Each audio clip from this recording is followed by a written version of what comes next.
So you're not talking about tens of thousands of names that might be improperly on the rolls. You're talking potentially millions of names that might be on the voting rolls in New York City improperly.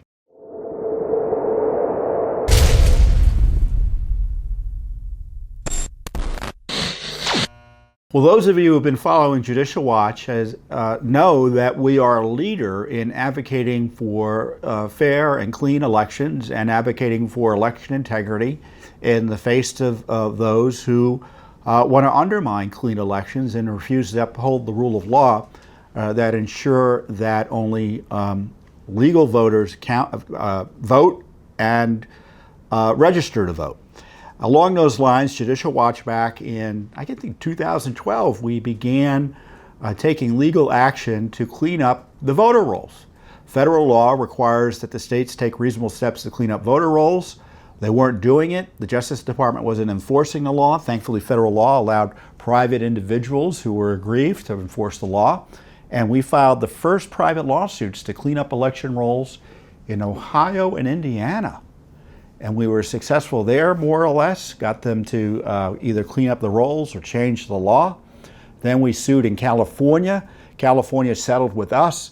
They're right now in the process of removing up to 1.6 million names from the rolls in Los Angeles County. We sued in Kentucky. We got a consent decree that forced Kentucky to clean up hundreds of thousands of names from their rolls. We sued in North Carolina. We ended that lawsuit after they essentially cleaned up all the rolls that we were concerned about, 430,000 names from the voting rolls directly. We've got lawsuits ongoing to clean up the rolls in Pennsylvania and Colorado. So when it comes to cleaning up election rolls, Judicial Watch has been the #1 advocate for enforcing the rule of law there. And our elections are significantly more cleaner, not as clean as they should be, given the reliance on these rolls, for vote by mail, which I think is an abomination.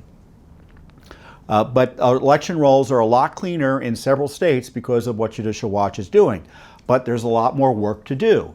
And so we recently warned, at least, I think it was 5 states, that their voting rolls were completely out of whack. And they weren't essentially removing anyone from the rolls as law requires. And one of those states, we just sued, New York, not North Carolina, New York. We already sued North Carolina. So we sued New York State, and the election officials in New York City, who it looks like haven't cleaned their rolls in large measure in 6 years at least. And the lawsuit was filed this week. It's a federal lawsuit under the National Voter Registration Act. And as I described earlier, the NVRA requires states to conduct a general program that makes a reasonable effort to remove from their official voting rolls the names of ineligible voters who have died or changed residence or moved away. Among other things, the law requires registrations to be canceled when voters fail to respond to address confirmation notices and then fail to vote in the next 2 general federal elections. In 2018, the Supreme Court confirmed that such removals are mandatory. And that case that I'm referencing, that was before the Supreme Court, actually had validated a Judicial Watch settlement earlier that the left was angry about. Why would the left oppose cleaning up dirty election rolls? Well, you know the answer to that, don't you? And again, I want to describe what the process is here, because it shows you how awful these state systems are, these local systems are in terms of voter list maintenance. All they have to do, if you don't show up to vote in a federal election. Let's say you didn't vote to show up in 2020. They were supposed to send you a postcard. And hey, you didn't show up to vote. Are you still there? And if you don't respond and not vote in the next 2 federal elections, so you're talking upwards of over 5 years potentially, they're supposed to remove your names from the rolls. And they can't be bothered to even do that, it looks like, in New York City. It looks like under that process, according to our analysis of the data they provided to us, that they've removed only 22 names from a list of over 5.5 million voters throughout all of New York City. And when you look at the number of people who have likely moved, just using commonly available or publicly available data, More than 600 voting age residents per year are estimated to have changed residence in New York City during the 5-year period from 2016 through 2020.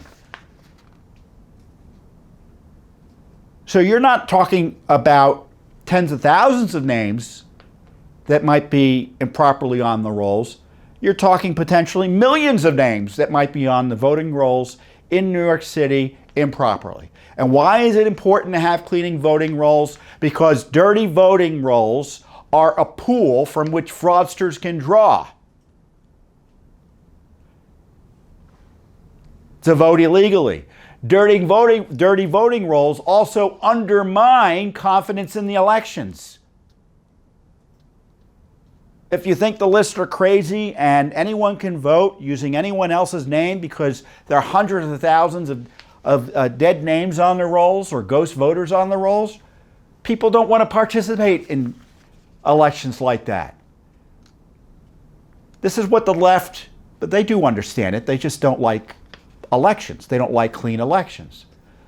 But you should understand that when elections are clean and well run, individuals are more likely to participate in the process.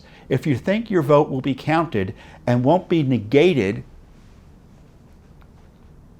by fraudulent voting, or you're confident that the system is working well and you don't have hundreds of thousands of extra dirty names on the rolls, you're more likely to participate. It makes a certain amount of sense, doesn't it?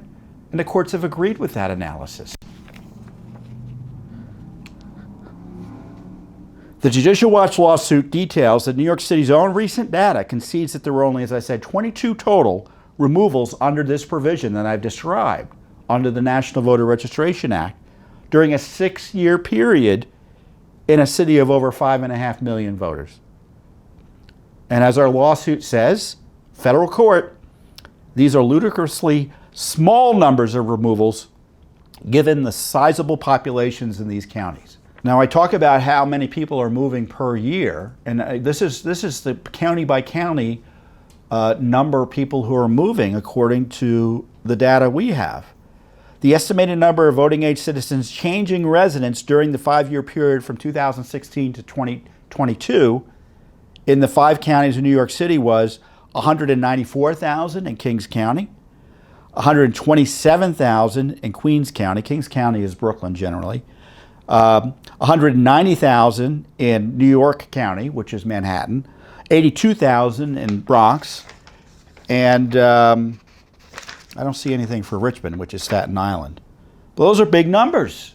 As I said, 600,000 annually per year almost. Now you think, well, maybe is this a problem throughout all of New York State? No, it isn't. It's a New York City issue. Judicial Watch notes that Yates County, one of the smallest counties in New York, with a current total registration of only about 14,500 voters, made 1,251 removals under this provision during the same 6-year period. That number is exponentially greater than the 22 removals during the same period in all of New York City. So you guys can do the math. If as a percentage basis, what would be the number of voters that should have been removed in New York City? And you'll see the numbers are astonishing. There's been almost a complete failure over a period of at least 6 years to follow the law to remove the voters under this key provision. And it means that there are untold numbers of New York City registrations for voters who are ineligible to vote at their listed address because they've changed residence or are otherwise ineligible to vote. Now, of course, it doesn't mean that they don't remove anyone from the rolls, but the people they actually remove from the rolls because they found out they died or something like that, it's just a small number compared to the number of people who have obviously moved out of the jurisdiction and whose name should no longer be on the roll.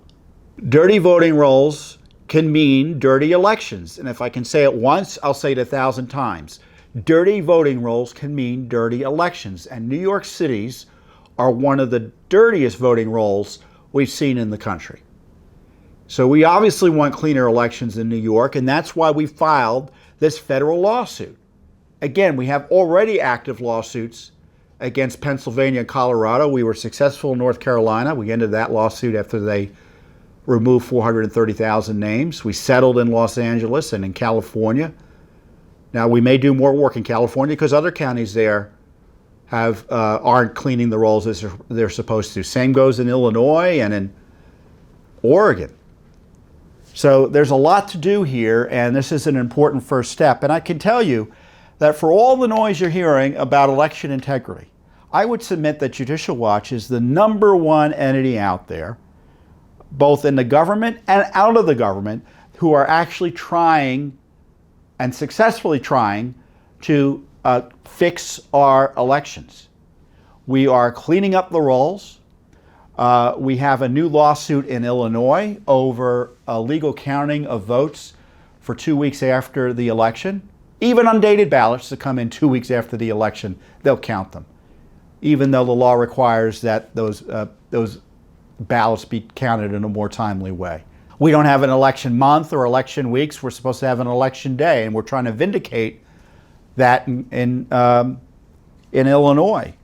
We had this big victory here in Maryland where we stopped through a state lawsuit election rigging by the Democratic legislature, where they had this, they were trying to rig the congressional maps through gerrymandering, and the court stopped it. And they had to redraw the map thanks to Judicial Watch and our litigation. So there's really no one doing all of that across the nation the way Judicial Watch is. And succeeding. And succeeding. I mean, Judicial Watch's election integrity efforts are second to none. So I encourage you to find out more about this litigation. We just filed it in New York. We've got the litigation in Illinois. We've got the ongoing litigation in Pennsylvania and Colorado. And this law that requires states to take reasonable steps to clean up the rolls, by the way, you should check to see what your state is doing. See what your locality is doing. Ask them about it. The law allows you to access documents about what they're doing in terms of voter roll cleanup. You can respectfully ask for that information, and they're supposed to give it to you. So that's a good little project for you to do to make sure that your local community and your state are cleaning up the rolls, because obviously, you know, we're doing what we can in terms of litigation and investigation and highlighting this, but as I said, the problem is significant still. So it's certainly something that citizens can educate themselves on and pursue in terms of demanding accountability there. Thanks for watching.